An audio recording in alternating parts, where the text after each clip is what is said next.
Well, hi everybody. We're on location again in Utah. Jeff Hopper, and this time I'm with Josh Nelson. And Josh has been with us for, we were just talking, 9 years now as our representative in the Atlanta area. Leads several fellowships there. You might be in one of those fellowships, and Josh is a familiar face to you, or you've seen him on our Daily Devotional. But Josh and I are going to talk about something that really doesn't apply to my game because I don't hit it far enough.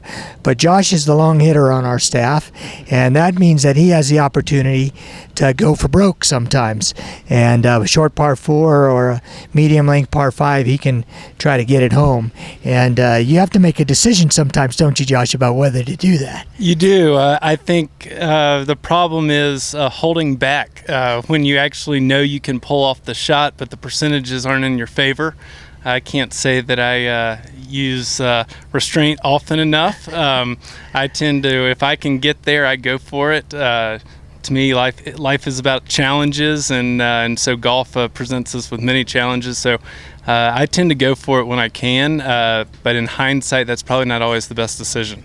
Do you make the decisions differently when you're playing in a tournament, say, versus a casual game? Definitely. When every stroke matters, then you have to really think about percentages.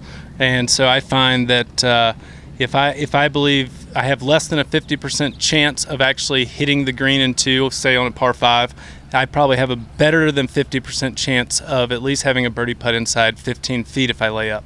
So I get it. Okay, now we're going to talk about faith, and I'm going to ask Josh a pretty tough question because sometimes in life, as we walk with Jesus, slow and steady is the way to go.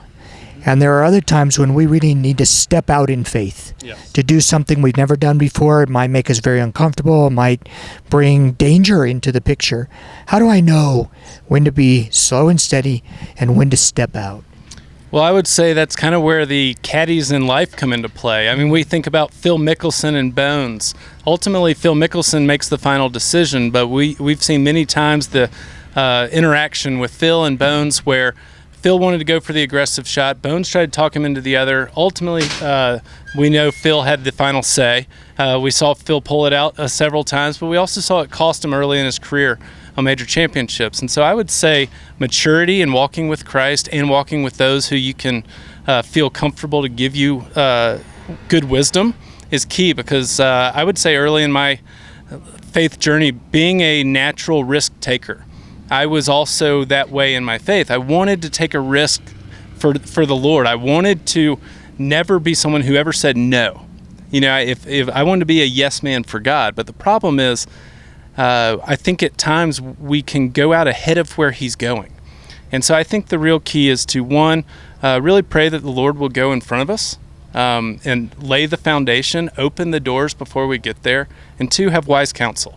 I think wise counsel can really help us or keep us from making decisions that we would later regret and realize God really wasn't involved. That was my desire to make something happen.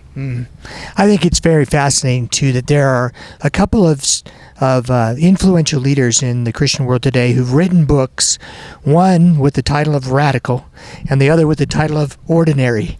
And, you know, our lives are a balance between those things, the ordinary daily walk of a believer and the times when we are called to do something radical.